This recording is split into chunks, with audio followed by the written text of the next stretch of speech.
வணக்கம் மாணவர்களே, நான் உங்கள் தமிழையா. 12ஆம் வகுப்பு பொதுத் தேர்வில் கேட்கப்படலாம் என்று எதிர்பார்க்கப்படுகிற வினாக்களை பார்த்துட்டு இருக்கிறோம்.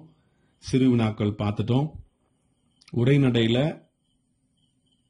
செய்யுள் சிறு வினாக்களை இந்த காணொலியில் நாம பார்க்க போறோம். ஏற்கனவே நம்ம உரைநடை சிறு வினாக்களை வெளியிட்டிருக்கிறோம். அதுக்கப்புறம் குறு வினாக்களையும் நம்ம ஒரு காணொலியாக வெளியிட்டிருக்கோம். பார்க்காத மாணவர்கள் அதையும் பார்த்து படித்து எழுதி பார்த்து தேர்வில் நல்ல மதிப்பெண் பெற உங்களை வாழ்த்துகிறேன். இப்போ செய்யுள் சிறு வினாக்களை பார்க்கலாம்.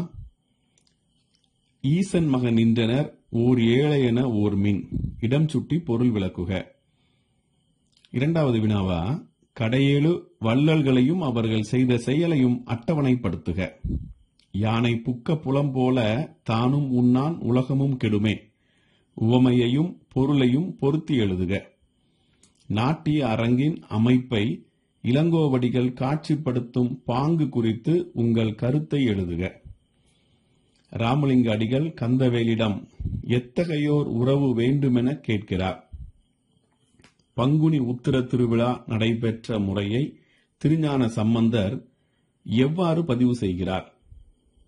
நெல்லின் நேரே வெண்கல் உப்பு. இத்தொடரின் வழி பண்டை மாற்று வணிகம் நடைபெற்றதை விளக்குக. மூன்றான காலம் போல் ஒன்று எவை ஏன் விளக்குக.